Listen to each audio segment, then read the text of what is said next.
Brandon was sure no one would recognize him here. Like all the other branches of his steakhouses that he had been to, none of the other workers, or even the manager, had recognized him. None of them also treated him right, but that's what he expected. He didn't expect everyone to share his vision, because if they did, then he would find it difficult choosing another managing director.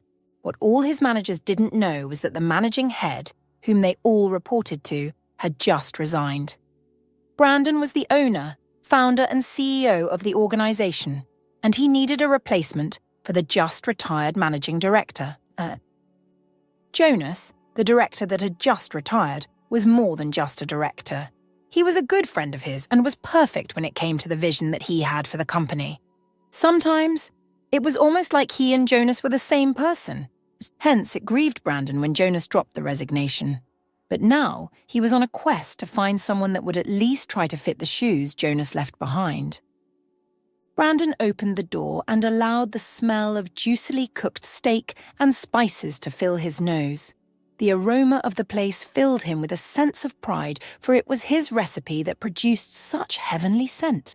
Buddy, you can't be in here. I don't know how he got in," the first waitress to spot him immediately voiced, much to Brandon's expectation. He made a note of wiping the grime from his forehead with his tattered clothes before feigning the most convincing face of plea. He didn't need to feign much. He was genuinely dog-tired and would have killed for a glass of cold water right about now. Hence, he didn't even bother asking for food. He knew his restaurant gave water for free. It was part of the policy. "I'm so sorry, miss. I was just wondering if I could get a cup of water. I've been walking for a long time and about to pass out now," he pleaded with the waitress who would have come to shoo him if she wasn't occupied with serving a customer. "I'm sorry, sir," she hissed. "We don't offer water to people who aren't customers," she regarded him with the most scathing look. But miss, you could spare just one glass." "Get lost now or I'll come out with the manager," she snarled. Well, that was a colossal failure on her part, Brandon thought to himself. Not punishable by being fired, but definitely not worth any sort of promotion either. He committed her face to his memory and looked on. He would usually have to interact with everyone in the restaurant to form a defined opinion of everyone there. For all he knew, the manager could be a kind soul. Instead of leaving, he decided to stay and bear the awkward stare of the equally arrogant customers that regarded him with more spite than a convicted criminal. "I'm Brandon," he smiled, and made a note to embarrass himself further since this was just a fake persona. None of the embarrassment went past the surface of his skin, because when he would get home in the evening, he would have a nice hot bath in a tub in his mansion. The waitress looked like she had just had a gutter rag thrown on her. "Give me a second." She smiled sweetly at the customer she was attending to and immediately hurried over to the office area of the restaurant. Brandon watched with satisfaction, knowing she was probably going to get the manager. As he stared, he looked over the counter and noticed the other workers, all staring at him with the same expression. The men looked hostile, and on the faces of the women were written nothing but pure disgust.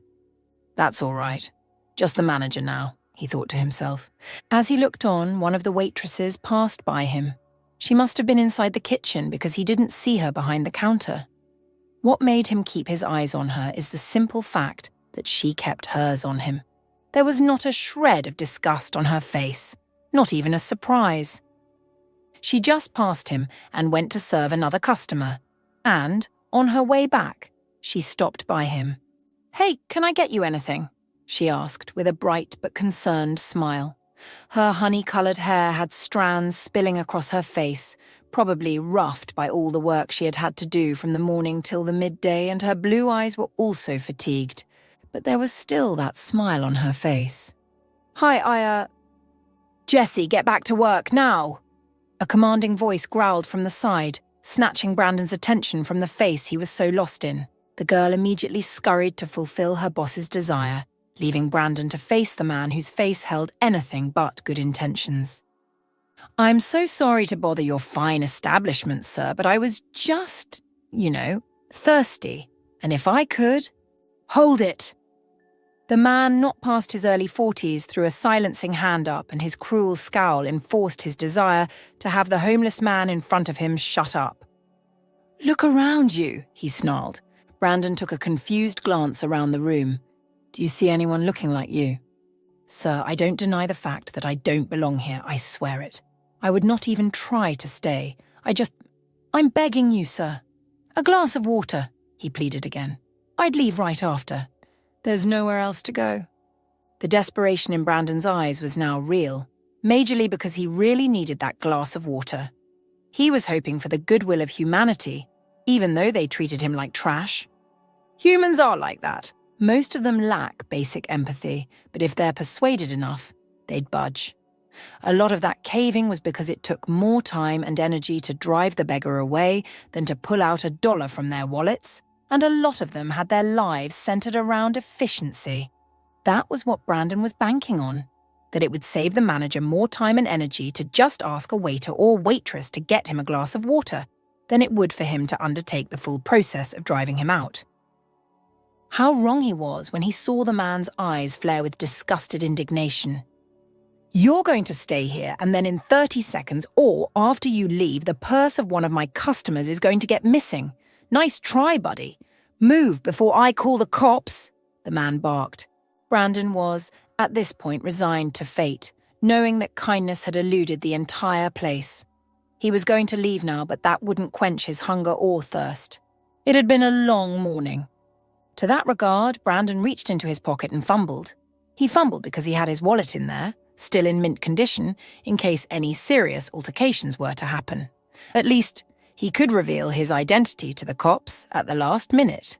He hoped to God that he had less than $100 bill in there. But just for good measure, he scrunched up the bill away from the sight of the manager and brought it out. It was 100. Sah!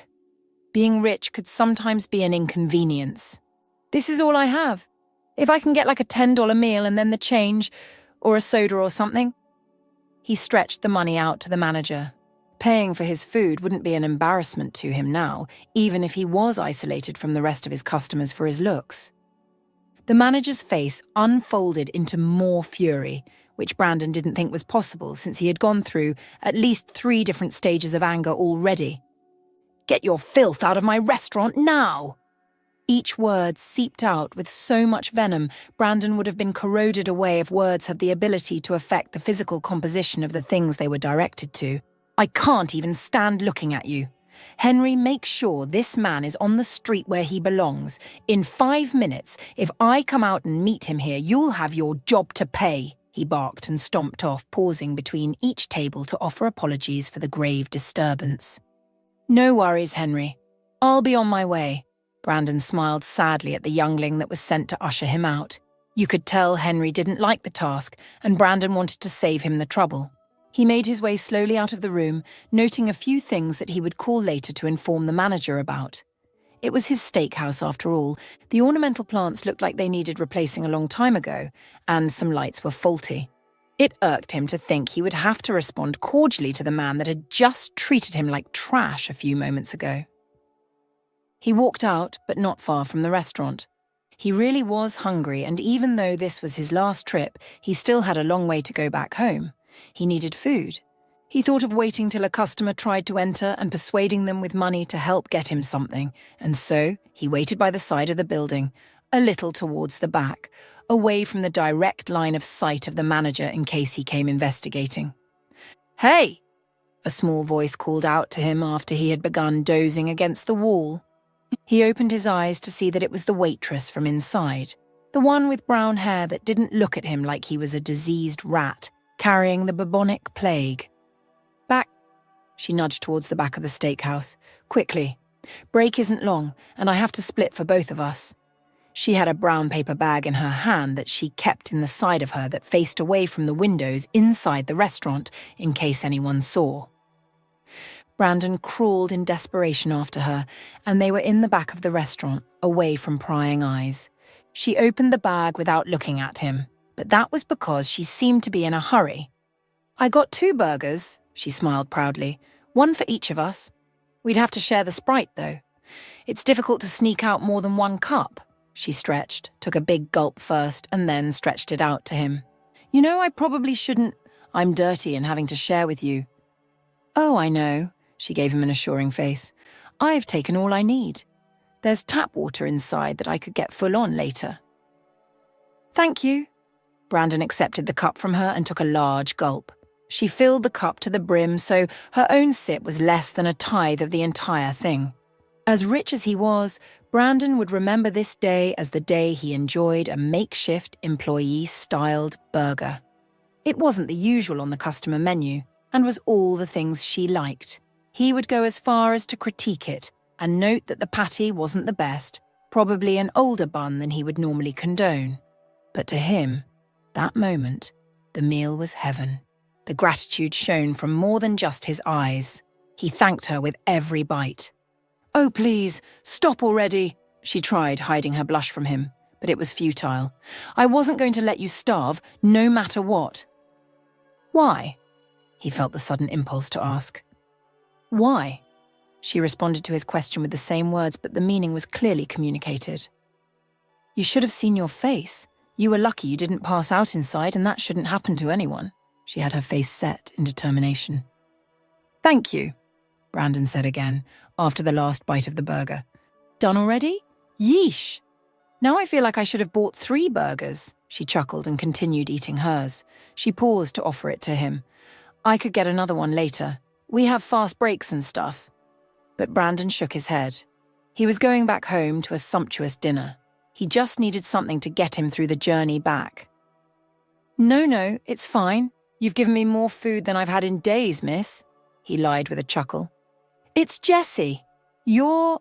Brandon. He shook the hand she extended. If you need some tomorrow, you can come. I'd get burgers for lunch and I could work towards sneaking some food when I close work, okay? She peered out of the backyard alley they were in. I've got to get back to work now. Tomorrow? Brandon couldn't say no to that pretty smile on her face. Plus, she just extended his social experiment for the rest of the week. He was going to have to keep up the act. You bet, he smiled broadly. You know, for a man on the streets, you sure do have nice teeth, she commented, making Brandon aware that she saw him. She was looking at him, not just a homeless man. Brandon. I, haven't been out long. That was impartiality, a truth one that could be too easily misconstrued, as even if she had 1,000 guesses, she wouldn't think that he was the multimillionaire owner of the very establishment she worked for. Okay, Brandon, she waved and finally hurried inside. For the first time in what had to be forever, his heart fluttered. It had been a while since he experienced genuine kindness. He didn't even wait for the afternoon the next day.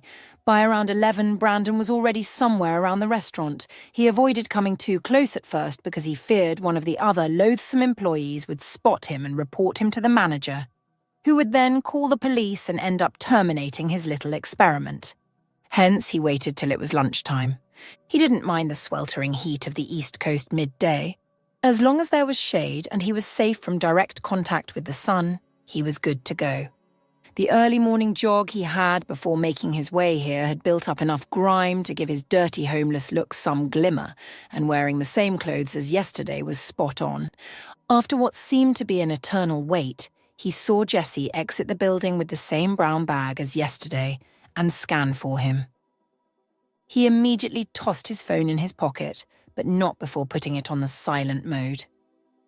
If his brand new top-of-the-line smartphone rang during his interaction with her, the only way he would have been able to explain it without giving himself away would be lying that he stole it. No, that wouldn't have been a very good look on his image, and at this point, he wanted to do a little bit of impressing, no matter how limited his options were. It didn't take long for Jessie to spot him, and he waved to her as soon as she did. A smile lit her face, and she quickly beckoned him to come over. Warily, he approached his own restaurant, making sure to steer clear of any doors and windows, just in case anyone was peering through. Hey, Jessie, how's work? He greeted her with a grin. She returned the smile. Exhausting. How about you? Sleep well yesterday? I mean, I had a full stomach, so it was much better than the day before, Brandon shrugged. A burger and half a cup of Sprite does nothing to fill the stomach, she commented almost pitifully. You have no idea. Brandon replied, feeling proud of himself for playing the part of the homeless man so good. Maybe it's because he knew what it actually felt like to be hungry. "Well, I got lunch," she announced, and this time she had a cup in her hand, with one in the bag. Brandon felt a wave of satisfaction that at least she didn't have to split her lunch between the both of them again. "2 Sprites," he commented excitedly. "You don't get them both," Jessie laughed. "One's for me." "Of course." He plopped down to the ground where they had made a makeshift table with 2 empty crates and a sheet of thick cardboard. After the meal, which was mostly quiet, save for the usual banter of thank yous and don't thank me's, Jessie stood up unannounced and went to where a bigger sheet of cardboard met the wall. From it, she produced a black plastic bag. A curious Brandon turned his gaze to his new friend from his empty cup, and his eyes held the question his feigned shyness couldn't ask. "They're clothes." She smiled and brandished a pair of jeans from the bag. And another. And another. Brandon didn't know where he got the intuition to act surprised, but he did it. "Whoa, where'd you get these?" "They're from my father. I told him about you, and he agreed to give these away." She emptied the bag, and some shirts also came out. "They're nice," he commented. From the perspective of someone homeless, these were a steal. "Of course they are." Jessie slapped him playfully on the shoulder. "My daddy has good taste." He noted how she touched him and didn't care one bit whether he was dirty or not. She was not at all irritated by him. "Just because you're homeless, it doesn't mean you should dress all washed up and dirty," she simmered into a serious mode. "The fact that you're on the streets now isn't a condemnation. You shouldn't resign to fate. You can still make it. It just needs a little help." She winked. He held the clothes tight and cherished them more than the wardrobe he had at home. Someone hadn't met him yet and wanted him to have these. The kindness felt unreal. "Hey, when I close today, you think you can follow me home and take a shower?" She placed a hand on his shoulder, touching him again. She was not afraid to look him in the eye. It gave Brandon a lot of comfort to see that if he was in this state, there would be someone that wouldn't find him completely repulsive. "Thank you, Jessie. I really mean it," he almost cried. "Oh, it's fine, really." Jessie shrugged. It was clear on her face that she understood the value of the deed she was doing, but she also didn't want to come off as too understanding or too sympathetic. She knew that coming off as too overbearing might push people away when trying to help them. And she was desperate to help this man. Why? When other people saw a filthy man that could be a thief and a wretch up to anything but good, she saw a man that could be saved. He didn't look like he was addicted to any sort of drugs, so she felt the burden of helping him lighten considerably. He'd be easy to reason with, easier to help before he got to that stage. The happiness in his eyes made her heart warm, and she could only imagine the horror he would have gone through the days before he met her, enough to consider a cheeseburger, a fitting meal for the full day. It broke her heart ever so slightly, but she kept the emotions inside and wanted to maintain the optimism that everything would be fine. She didn't want to make him feel any more hopeless than he already did, because that's probably the first step to a life destroyed beyond recovery, the thought that there's no fixing you. She didn't want that for Brandon, not while there was still time. She would have loved to stay and chat some more. Maybe get to know him on a deeper level and gain further insights on how to subtly help him, but she had work. Her break was already 5 minutes due, and if she didn't get to work soon, someone would come looking for her. "I gotta get back to work, Brandon. Will you wait for me here?" "Well, when would you be getting off?" Brandon asked with interest in his eyes, telling Jessie that he was indeed ready to be saved. "At 5. I'm on the day shift today and I don't need to work overtime." She stood up and began backing out of the alley, seeming reluctant to leave her new friend. Mostly to her, he was like a puppy. She didn't want to come out and he had just disappeared, only to resurface a few days later, dirty and back to square one. She wanted progress, because the faster she could help him, the better his chances would be. Brandon knew when the store would close, of course. He was just really inept with his acting, surprising even himself on his intuitive questions. However, slip-ups did occur. "Yeah, Alan better not make you stay long," he snorted, remembering his dislike for the manager. Only when he saw her face did he realize his slip. "You know the manager?" she questioned. "Everyone knows Alan around the block." He quickly covered his tracks and settled the surprise on Jessie's face. "Real meanie. Tossed an empty can of Dr. Pepper on a guy named Zed once," he spat. "Yeah, Alan is awful. I guess that's what makes him a good boss," Jessie shrugged. "A good enforcer," Brandon insisted. He wished he could just fire Alan now, but doing away with your manager for no good reason could attract a lawsuit for wrongful termination if not handled properly, especially from a man like Alan. Jessie wasn't in the mood to argue, so she just chuckled away into the restaurant where, indeed, there was glowering Alan, wondering where she might have been. Unbothered, she endured the scolds and harsh rebukes a lot easier because her mind was not on the job she had to do. Her mind was on Brandon and how she was going to make an impact in the life of one man. When she clocked off, she immediately sprinted to the backyard where she thought Brandon would be, but when she got there, she saw no one. Slight resignation set in, until she looked past her original excitement and decided to have a little look around. Not far from the backyard, Brandon leaned against a pole having a conversation with another man. The man also looked homeless, so she assumed he must be the Zed he was talking about. Not wanting to be too intrusive, she stood back and let them finish the conversation. The man Brandon was talking to wasn't Zed. He wasn't anyone Brandon really knew for that matter. But by virtue of how he was dressed, the man found someone to talk to, and Brandon gladly obliged. Getting to know the man a little more, Brandon knew that the elderly man was a man that would need some help. He would do that when his full identity would be revealed. In the meantime, he spotted Jessie waiting for him and immediately ended his conversation with the old man, promising to stick around later. He didn't want to keep his angel of a helper waiting for long. "Zed?" she asked as soon as he got to her. "Nope. Reagan.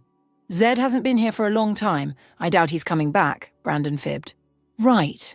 She fished into her bag and got a can of Dr. Pepper out.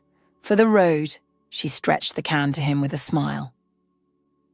In real life, Brandon had resigned from refined sugars and carbonated drinks, but for his role, he was going to have to make an exception. Besides, he didn't want to make her feel like she wasn't doing enough, or that there was anything of her doing that wasn't appreciated. The journey to her house was shorter than he felt she should have needed to compensate for, less than a 30-minute walk, and they were walking on quite a leisurely pace as well, since Jessie was just that woman, knowing how to keep conversations alive, slowing time from its fleeting race to a dreamy crawl. Jessie's house was humble, a semi-detached bungalow whose mortgage her father had just finished clearing. All the rooms in the house were put to good use. One was her father's, the other was hers, and they had one spare for guests like her uncle who stopped by every now and again, as he was a travel doctor. When Brandon entered the house, a wave of nostalgia filled him. It reminded him of his own little beginnings, even though he was much more humble. "I'll show you to the shower," Jessie guided him by hand, again, displaying that she wasn't scared of contact from a scrawny man she knows nothing of but his name. "Dad is probably sleeping by now, so we shouldn't make too much noise." Brandon's eyes widened. "Your dad is home?" "Uh-huh. His legs aren't the best anymore, so his job in construction, you know. Kinda dipped," she told him with a sad gleam in her eyes. "Oh, I'm sorry." Brandon didn't know what to say. "Huh." She brushed off the dreamy look on her face. "It's cool. Just go take a shower. I'll be in the kitchen if you need me," she said. She left him to do his thing, and after checking up on her father, she dived into the preparation of the dish. It was her father's favourite, and she hoped Brandon liked it too. It didn't take too long for Brandon to shower, and that worried Jessie, because before he entered the kitchen, she could perceive the freshness coming from him. However, as soon as he stepped into the kitchen, she was reminded that he was homeless. Not retarded or having trouble with any life-threatening addiction of any sort. Simply homeless, and it showed. "Wow," was all she could utter. Brandon sure knew how to make a dad golf shirt look good on him. She didn't know what homeless men worked out this much, or looked this good. Everything about his homelessness vanished, and in its place stood the aura of a demigod.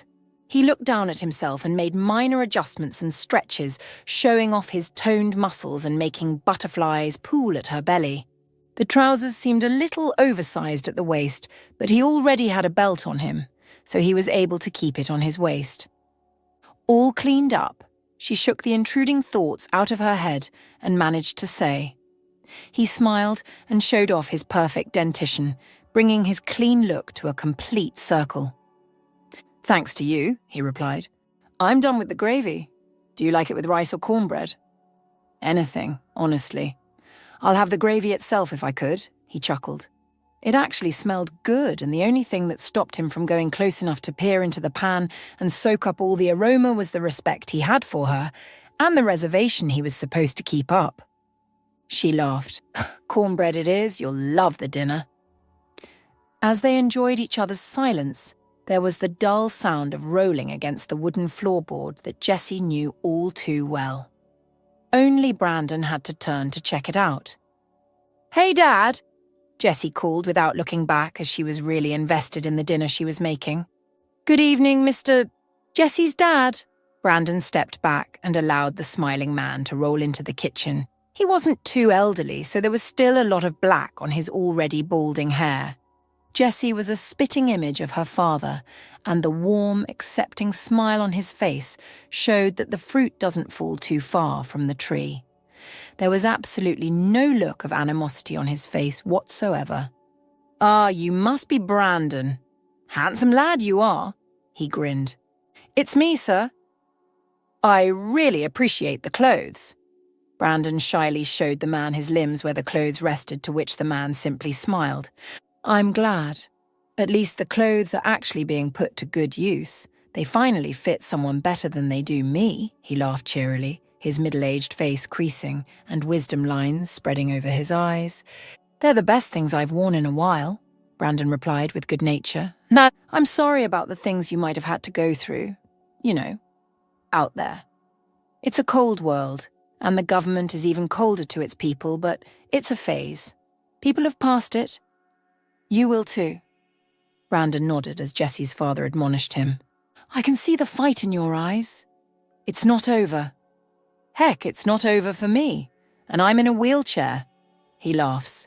The room became way less tense as giggles erupt, and the light atmosphere is carried into the dining room where they all have a happy meal.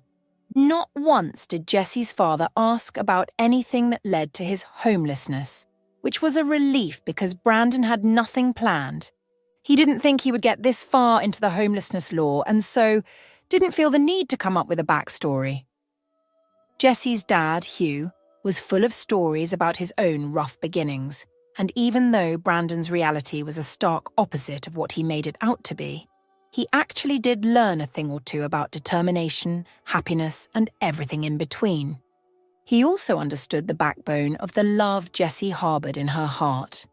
It came from her mother, who had been late since she was 10 and was an excellent role model to her daughter, up until cancer thought all that love was too much for one little girl. After the dinner, Jessie insisted on seeing Brandon off, but she already had a plan for him in that regard. "So, Jessie," Brandon forgot his shyness, feeling like he slowly didn't need it anymore. Maybe it was the new clothes. "Tell me about your mother," he implored the beautiful girl by his side. She swished her brown hair to the side and smiled a little as the memories began flowing back in tiny little details. "She was beautiful," Jessie smiled. "Like you," Brandon thought to himself. He wished he could say things like that out loud. He wished they had that kind of relationship. "She was kind too. I remember she taught me everything I know and think about people today.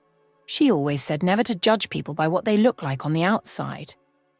The most beautiful plants have the thorniest insides, and in the ugliest of flowers, you could get the sweetest nectar," she recounted, saying it with practiced carefulness in a way that Brandon knew she was quoting her mother. "She sounds like an angel," he sighed. "I wish I had knowledge of my parents." "You don't know them?" Jessie looked concerned. Brandon shook his head. They died while I was young, so I kinda... He simply shrugged and left the rest to her imagination. The poor, compassionate girl's mind did run wild, thinking about all the hell he must have gone through all the way till now. No one deserves to lose their parents at that age. She shook her head and wrapped a comforting arm around him. Hey, you might have blown your shot at my restaurant since, Alan hates you and stuff. But you think you could apply for a job elsewhere? I mean, it's a good start, don't you think? She let the suggestion simmer in his head for a little while, and luckily for her, Brandon wasn't someone that needed extra convincing. He always accepted her opinions with an open heart and a willingness that gladdened her. You're right. I mean, now that I look like this, I could get a job as a janitor or a construction worker. Then I don't have to be a bother to anyone, ever. The broad smile on his face sent her to the moon and back with joy. Yes, she backed him up. You know my house has a guest room. You could always come over for a place to sleep and shower. My dad would be more than happy. Brandon's eyes widened. Are you really suggesting that I come... Live with us, yeah. It's the least I could do. Besides, we're not paying rent or mortgage, so you don't have to feel like you're owing anything, okay? My God, you're an angel. I swear it. You're an angel. He gasped in disbelief. Was she being so incredibly nice because it was her nature, or was she just being intuitive, trying to tackle actual problems? Why are you so kind? He was the one holding her now, feeling like she really was an angel and would fly away any second if he let her stray too far from her. She simply shrugged, thinking of another generic answer to give. In truth, Jessie saw no philosophical reason to be kind to people other than it being the right thing to do. In reality, that was what it was. It could be logical, it could be empathetic, but above all, it was just right. And that's why she did things for people like offer them her home, even though society would dictate otherwise. I would have loved to take you up on that offer, Jessie, but I have a friend. He's not living well, but I can stay with him now that, I'm clean and all. You've done so much for me already. He took her hands in his and breathed his air of gratitude into them as he kissed the back of her palms. I'll come and see you as soon as I get settled down, all right? He told her. Jessie was naturally skeptical about him staying away from her for a while since she wanted to supervise his progress, but it was a suggestion she couldn't say no to. So, she agreed.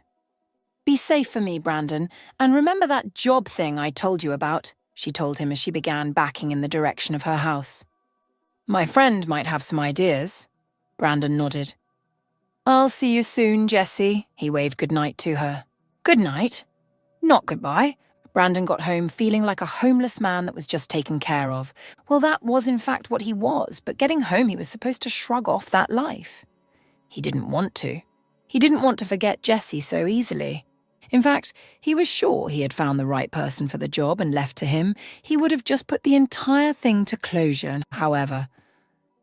Apart from the respect that he had for Jessie and the commendation, something else was brewing inside of him for the young waitress, something he hadn't felt for a long time. Brandon wasn't necessarily a lonely man, but romantic relationships had always been difficult for him because every now and again the women in his life managed to prove that they were after him for his money. Now, he might have found it in the person of sweet, sweet Jessie. Brandon gave it a few days before he went to her again, still wearing other of the clothes he gave her. They met at their usual spot in the back of the restaurant. That's wonderful! She smiled excitedly at the pseudo-news of Brandon getting a job and wholeheartedly refused a few dollars he tried to give her. The things I did for you are not to be paid back or refunded, Brandon. She sounded a bit offended that he would think of her like that, but Brandon anticipated this. That was the setup for the request he made next. Then let me take you on a date. Jessie. Just to say thank you. Would you let me? Thanks to you. I'm off the streets. I have to thank you in some way. He spread his arms in plea. The smile that creeped onto her face was gradual, but it came. She couldn't deny that the once homeless man is now a really handsome man now. And she couldn't deny the butterflies his smile made her feel. "Okay, mister, you're picking the place and time," she slapped his shoulders playfully. "You bet." Brandon concealed his mischief with a smirk. Evening came and Jessie was outside in a sundress, waiting for her date. He wasted not a second more than the allotted 7 p.m., pulling up in a taxi. The flowers he had in his hands left the cab before he did, and he held out his hands for her to take before slowly pulling her into the car. He then offered her the rose bouquet that she questioned its price, but he told her not to worry. He had picked them from his personal garden, but she didn't need to know that yet. "No way!" she gasped with the hint of a smile playing across her lips when the taxi stopped. "I thought, novelty's sake that we came here. It was where we met." Brandon shrugged. For him, this was the final test. Not for Jessie. He had already concluded everything about the angel, and if she actually insisted they go somewhere else, he would oblige.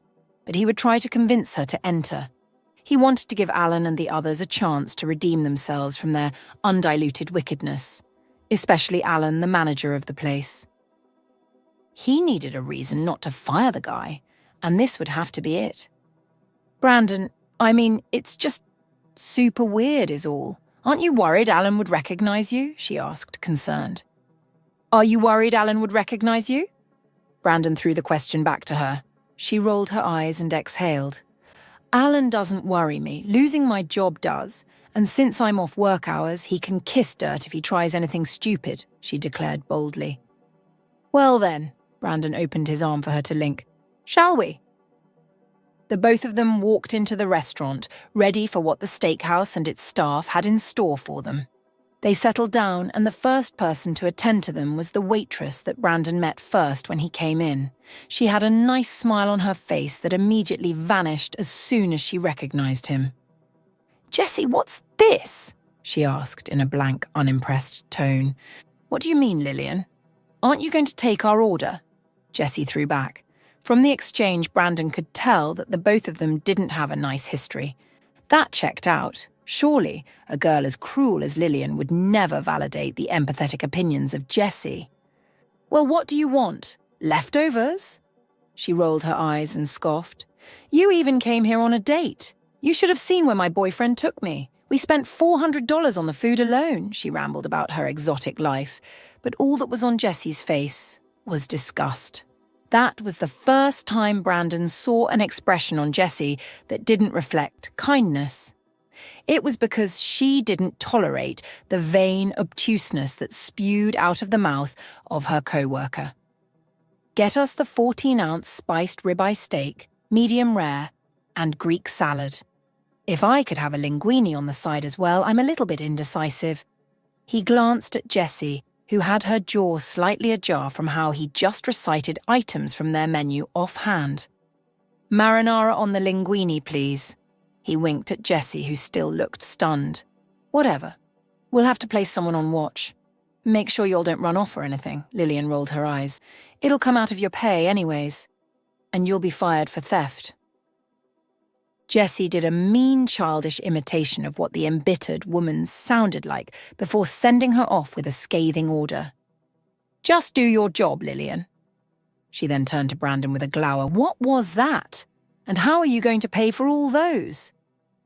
"Relax, darling," Brandon eased with a sly smile. "I had a life before I became homeless. This isn't my first time in a restaurant. If prices differ by no more than $10, everything should total around $100. "That's still a lot of money," she huffed. "It's too little compared to what you deserve," Brandon insisted. As they bantered over the price and responsible spending, a cackle sifted into the room, and as they turned their heads, it was clear who the laughter was from and who it was for. "Don't tell me this girl actually wanted to mock me this badly." "Jessie," Alan sighed as he approached the table. "What are you now? The revenge attorney for homeless people? Or are you genuinely dating a homeless drug addict?" "Neither," Brandon growled. "Where's our food?" "My words still stand, sir," the manager snarled at Brandon. "We do not serve criminals, and we certainly do not tolerate them sitting on our chairs." "You know what, Brandon? Let's just go to another place." Jessie stood up and snatched her purse from the table, but Brandon remained stoic. He had had enough of the bullying and disrespect that was being dished out by a man under his payroll simply because he thought he was better than someone less fortunate than him. He was ready to reveal his true identity right there and then. He was about to reach into his pocket and fish out his business card when Jessie's hand pulled him firmly as Alan continued to scathe. "Let's go, Brandon. It's never worth it." Jessie gave Alan one last deathly look before the pair stormed out of the restaurant. Mission failed, successfully. They didn't let the actions of Alan spoil their night, though, and it was a solid opportunity for Jessie to insist that they don't spend so much. None of those things mattered to Brandon at this point, so he let her have his way. His verdict was concluded. His limit was reached. It was time for the CEO to emerge. A few days after their date, Jessie woke up to the doorbell ringing over and again. She was hoping that the ringer would go away, but stood up immediately. The thought that it could be Brandon crossed her mind. Sure enough, it was Brandon. She took a wide step back. She didn't remember giving him a suit, and not something this fancy. She wouldn't have recognized him if she hadn't spent so much time with him. "Brandon, how did you... She stuttered. His beauty struck her dumb. She didn't know whether to be impressed or surprised, so her body picked the most natural reaction for her. "I went to the restaurant twice. I didn't see you. What happened?" Brandon let himself into the house, the strong scent of overpowering, expensive musk flowing with him. Jessie didn't understand it. Neither did her father. "I see you grew out of those clothes so fast." Hugh tried to hide his surprise under jokes. "I actually have them framed on my wall, Hugh. They belong to a special moment in time when a certain man showed me more kindness than I deserved." Brandon smiled and gave a confused Hugh a pat on the back. He then turned back to Jessie. "Hey, are you sick? Is something wrong?" "No, I quit, Brandon. I couldn't go back to that place again. I couldn't look at Alan and not say something stupid. I just thought it was better to quit," she confessed, with her head hung low, but then she perked up again. "I did manage to tell him my mind before I left, though." That was for certain. Brandon smiled. This was going to be an even more elaborate revelation than he thought. "I'll be on the lookout for more opportunities. The 3 days I've been away from work already got me a little bored," she chuckled. "Oh, if you're desperate, then I know a place they're hiring. Want to check it out?" Brandon asked. Her eyes lit up with hope. If she could get hired immediately, it would be a blessing in this economy. The thought of having to deal with tons of rejection gave her shivers. "Was that where you got your suit?" She raised her brows and smiled with one side of her face. Brandon thought about the irony of that question for a second, before replying with an even more mischievous grin. "Yes. Yes, it is." "Let me throw on something more comfortable. If you need to wear a suit, who knows what I would have to wear?" She sprinted into her room, leaving Brandon with Hugh. He gave Brandon some friendly tips on the work sector that the young man took with good nature, despite the fact that by the time he would be back with his daughter, the entire narrative would have changed, and in a good way. As soon as Jessie left the house, she walked past the sleek Mercedes parked in the walkway and just moved past, not caring who had it. It never mattered. In actuality, she could call the cops and insist the vehicle be moved from in front of her property, but what good would that do? She turned back when Brandon hadn't reached her side. Was he still saying goodbye to her father? No. Brandon was beside the beautiful car that she had just passed, and it was now open in the driver's seat. His hands held the door open. "Huh? You're going to get in?" He smiled, enjoying the shock on her face. "Brandon, what's—" "I'll explain on the way, I promise," he told her, and that was able to get her to move her limbs towards the car. On the drive, he explained everything to her. Most of it, that is. He didn't tell her about the restaurant being his and the experiment he was conducting. Brandon had planned this way too well to spill the tea so easily. He gazed out of the window, lost in a memory that was as vivid as if it had happened just yesterday. Brandon was 8 years old. He and his grandmother lived in a small, quaint house near the local steakhouse. The scent of sizzling steaks often filled the air, teasing his senses and making his mouth water. His grandmother, Mrs. Harper, was a kind and loving woman who did her best to provide for him after his parents' tragic accident. They managed, but money was always tight. One evening, as the rich, savoury smell of cooking steak drifted through the open window, Brandon's stomach growled. He turned to his grandmother, who was knitting in her favourite chair. "Grandma, do you think we could ever afford to eat at the steakhouse?" he asked, his voice full of hope. Mrs. Harper looked up from her knitting, her eyes filled with love and sadness. "Maybe one day, dear. But for now, we need to save every penny we can." Brandon nodded, understanding the weight of her words. But the craving for that delicious steak gnawed at him. He decided he had to do something about it. The next day, Brandon gathered all the courage he could muster and walked into the steakhouse. The rich aroma hit him full force, making his stomach rumble even louder. He approached the counter where the manager, Mr. Scott, stood. Mr. Scott was a tall, kind-looking man with greying hair and a warm smile. "Hello, young man. How can I help you today?" Mr. Scott asked, leaning down to meet Brandon's eye level. "Hi, sir. My name is Brandon," he began, his voice trembling slightly. "I was wondering if I could get a steak on credit. I promise I'll work to pay it back." Mr. Scott's smile faded a bit as he looked at the earnest boy in front of him. He knew Brandon's story. Everyone in the neighborhood did. He sighed and gestured for Brandon to follow him to a quieter corner of the restaurant. "Brandon," Mr. Scott started gently, "I know times are tough for you and your grandmother, and I admire your willingness to work for what you want. But today, I'm afraid I can't give you a steak on credit." Brandon's heart sank. He had hoped so much that this plan would work. "But why?" he asked, his voice barely above a whisper. Mr. Scott placed a comforting hand on Brandon's shoulder. "Because, Brandon, sometimes the best way to help someone is by not giving them what they want right away. It makes them stronger and more determined. If you really want that steak, go out, find a way to earn some money and come back. It'll taste even better knowing you worked for it." Tears welled up in Brandon's eyes, but he nodded.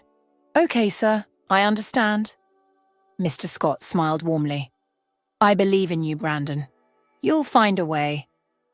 Brandon smiled at the memory. That day had been a turning point for him. Mr. Scott's words had lit a fire in his heart. He had gone out, done odd jobs around the neighborhood, saved every penny, and eventually returned to the steakhouse with enough money to buy that coveted steak. And it had indeed tasted better than he could have ever imagined. When they stopped in front of the steakhouse, Jessie's jaw dropped for what had to be the 100th time. "No!" she gasped as they came out, already caught on to the plot. "Yup, this is mine," he smiled proudly and began the confident strut into the restaurant. Alan was out of his office, berating a worker ever so lightly when he stepped in. Everyone paused what they were doing. Seeing Jessie with the rich-looking man, Alan had the best guess, especially since he had seen Brandon a couple of times. "What? You dressed your doll in a tux and now you're here to play house? I'm busy. Take a seat. You'll be served, if that's what you want," he snorted. Brandon guessed he finally got tired and decided to give them whatever they wanted. This should have happened on the very first day when he came in as a homeless man. "Alan Connaught, is that right?" The calling of his full name hit the brakes in Alan's head. The voice of authority had his heart pumping faster than a sports car's pistons. "Brandon Jericho, CEO of Jericho Steakhouse." He pulled his business card from his pocket and stretched it out to the man who was still in disbelief, laughed and walked all the way to retrieve the card from his hands. The more he read, the more in shock he was. "You were interviewed by Jonas High, the managing director. He resigned last week, about the same time I set out on this social experiment." He regarded all the other staff in the area whose eyes were glued open and mouths frozen shut. "A social experiment that every of my other branches failed, but this branch failed woefully. And this manager..." Alan looked like he was either about to pass out or was already out cold, just standing. You treated staff and customers horribly, consistently, Brandon meted out his verdict. Pack your stuff and be out before it gets too busy and everyone has to see your embarrassment. A few customers gasped, but no one interfered. It was midday, so the place wasn't full. Jericho was usually packed at lunchtime and through the evenings. Alan hung his head low in shame and shuffled along. He had no defense. He couldn't even muster the shamelessness to plead for mercy.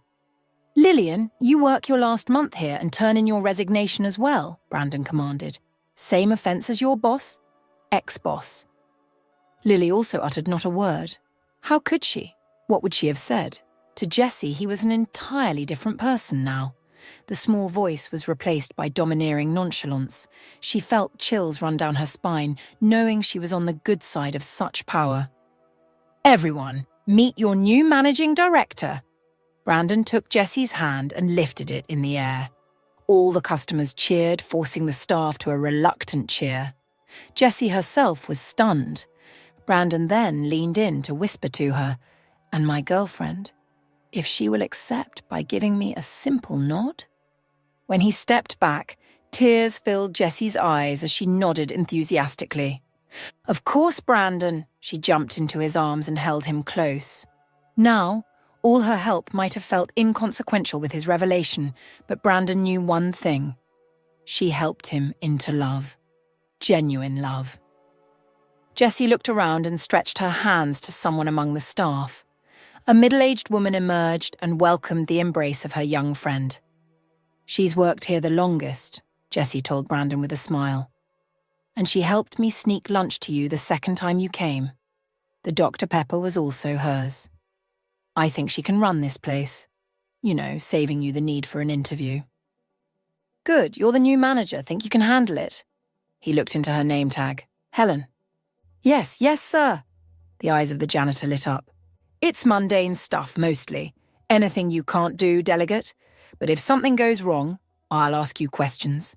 Got it?" He extended a fist for her to bump. "Yes, sir." She bumped his fist, almost tearing up at the insane turn of events, and Jessie smiled. The circle was complete. Brandon was sure his company and heart were in the safest of hands. Jessie walked into her home that day and announced to her father that she was going to continue working for the steakhouse. Hugh looked empathetic. He knew his daughter was doing her best to keep food on the table for them both. "Jessie, you don't have to do this," Hugh said gently. "I'm ready to starve if needed, but I won't allow you to work in such conditions." Just then, Brandon appeared from behind. He greeted Hugh warmly and said, "Mr. Kirby, you can go ahead and congratulate your daughter on becoming the new manager at my steakhouse." Hugh was utterly confused. He looked at his daughter, searching for answers. Jessie smiled and explained, "Dad, Brandon isn't just any homeless man. He's actually the owner of the steakhouse."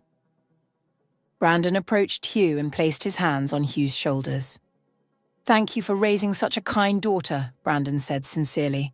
"From today on, you don't have to worry about her. I'll be there for her. Mr. Kirby, may I have your blessing to protect your daughter and be her man?" Hugh turned to Jessie, who had tears of joy in her eyes. He looked back at Brandon and asked, "So you've been the boss all along, Brandon?" Brandon nodded, his grin spreading. "I had to be sure she was the one. Not just for the job, but for me," he confessed, looking lovingly at Jessie. Jessie blushed, her eyes sparkling with happiness and relief. The room filled with laughter and warm conversation as they discussed plans for the future. The evening passed quickly, with stories shared and plans made, until it was time for Brandon to leave. The months flew by, and the wedding day arrived just as suddenly.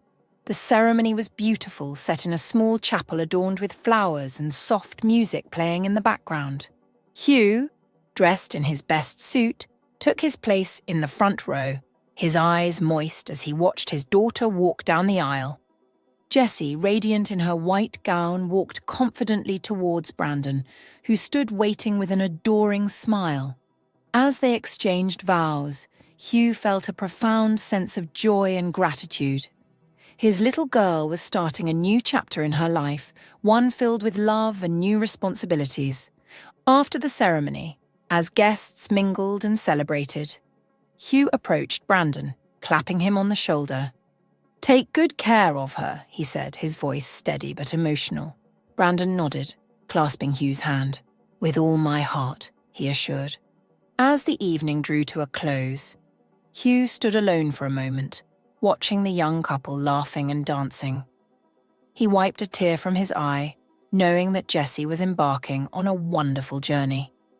In her happiness, he found his own peace, reminded once again of the power of kindness and the unexpected paths it can lead us down.